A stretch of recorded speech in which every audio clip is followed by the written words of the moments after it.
The last of the Judas Priest Invincible Shield singles, The Serpent and the King, is out, and in case you didn't know, it will melt your face.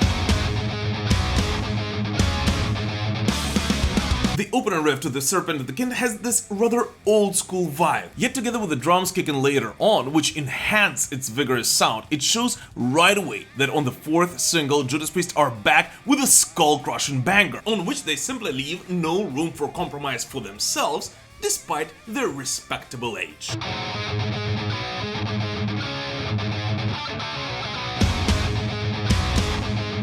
But with all due respect to Richie and the boys, the biggest surprise of the track's first part is not the audacious performance of the instrumentals, but rather the aggression, power, and at the same time precision of Rob Halford's high-pitched vocals, which take you back in time to the sound Judas Priest propagated in the early 80s.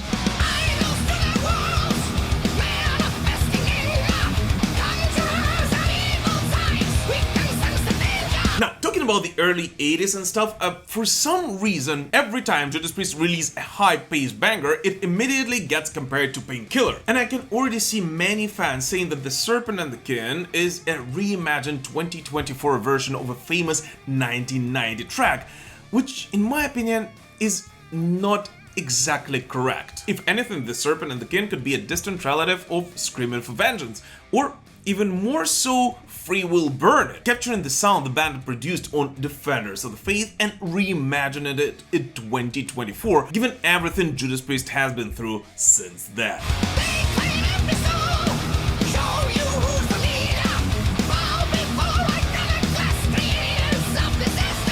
And one other thing which actually ties The Serpent and the King together with Screaming for Vengeance and Free Will Burning, and overall underlines its old-school vibe, is, as weird as it may sound, but its length.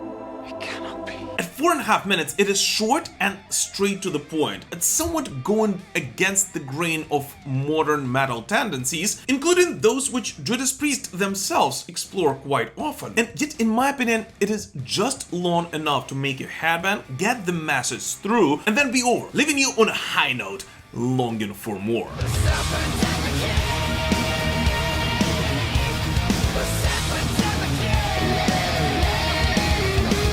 Overall, Serpent and the King has that raw aggression that is not even present on another high-paced track Judas Priest introduced Invincible Shield with, of course meaning Panic Attack. And here is when we come to a rather important topic. When listening to The Serpent and the King, we have to keep in mind the positioning it has on the track list of Invincible Shield. So here you go, the album opens with an extremely energetic banger, Panic Attack, which is no surprise. This is what you usually do to raise the energy level at the very beginning of your album. Panic attack, panic attack. But then a regular thing for most bands would be to place a more reflective song after it, you know, something like Trial by Fire. But instead, as the album progresses, Judas Priest are raising the energy level even more with The Serpent and the King. And just running a little bit ahead of myself, if you think this is scullcrushing, just wait until you hear the title track for Invincible Shield, which follows after it. This is where Judas Priest rip your head off. By the way guys, my review for the full Invincible Shield album has been ready for quite some time now, and I've been really waiting for The Serpent and the King to be out to post it to not spoil anything for you. But now that it is out, I can finally post it. Hopefully very, very soon. And so here, since we're having a little break, I also wanted to point out that only around 30% of the people who are watching my videos are actually subscribed to the Metal Pilgrim channel. So if for some reason you still haven't done so, and especially if this is not the first Defenders of the Faith series video you're watching on this channel, I would really appreciate it if you would consider doing it right now. Let's continue building this amazing heavy metal community together. To all the metal pilgrims out there, horns up to everybody. Stay hard, stay heavy, stay metal. But anyways, despite the old school vibe of The Serpent and the King, it doesn't sound like it's coming to us from the 80s at all. In addition to a very modern and, in my opinion, spotless production done by Andy Sneap, the song actually features some of the elements which can only be found in a modern day Judas Priest, including, for example, a rather heavy breakdown, which somewhat bridges the gap between the different eras of the Judas Priest sound and adds to the heaviness of this track overall.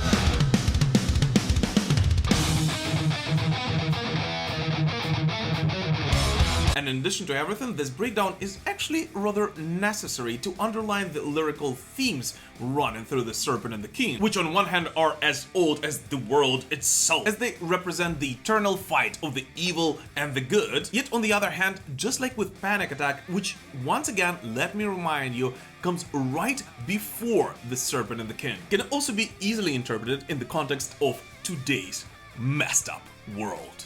When good and evil go to war, we leave it up to fate. Since time began, they fought for man, incurring love and hate. But at the same time, the Serpent and the King also features the classic twin guitar attack. Or rather, let's say a twin guitar attack feeling, without which, let's be honest here, you cannot really imagine Judas Priest.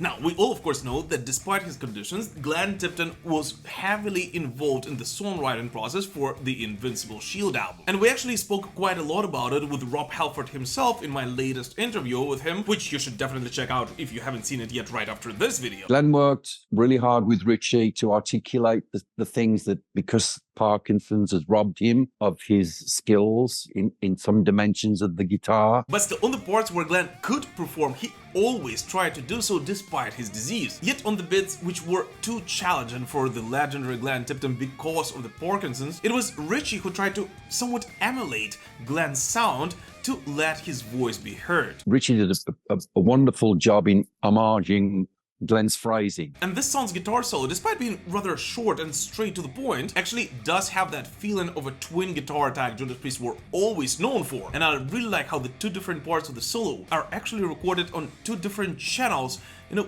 just like back in the old days. And despite the whole fact that most likely, yes, it was Richie who actually played that solo on tape, you can still undeniably hear Glenn's signature phrasing on one part of it.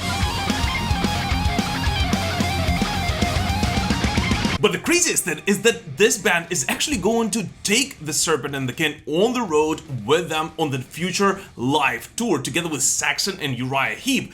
And you may like Judas Priest or not, but I guess everyone will agree. The whole fact that at its 54th year of existence, this band is able not only to write such a track, but also is seriously considering it, playing it live in front of thousands of heavy metal facts, is simply mind-blowing. And I guess this is why these boys are being called the metal gods. The serpent and the king, the end is coming soon. The serpent and the king. And honestly, given its amazing rhythm section, which of course we have to give praise to Scott Travis here on drums, but also mention Ian Hill, who was able to glue it all together and pierce through the heavy guitar riffs, and in such case enriching this song's sound and production, it will be an extremely challenging, yet at the same time, if the band will be able to pull it off, one of the craziest songs for a Judas Priest fan to hear live. And I honestly simply cannot wait to see how the boys will do it in just a couple of weeks. Although, unfortunately, guys,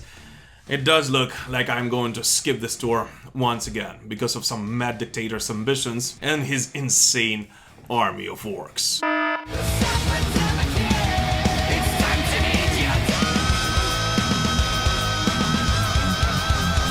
But anyways, what do you guys personally think about the Serpent and the King? And are you excited to hear the Invincible Shield album in just a couple of days? Please let us know in the comments. And just to let you know, in just a couple of days, I will release my full ranking of the entire Judas Priest discography, including, of course, Invincible Shield. And right after it, I'll drop a full album review. But for now, thanks a lot for watching this video, and we will prevail. Slava Ukraini!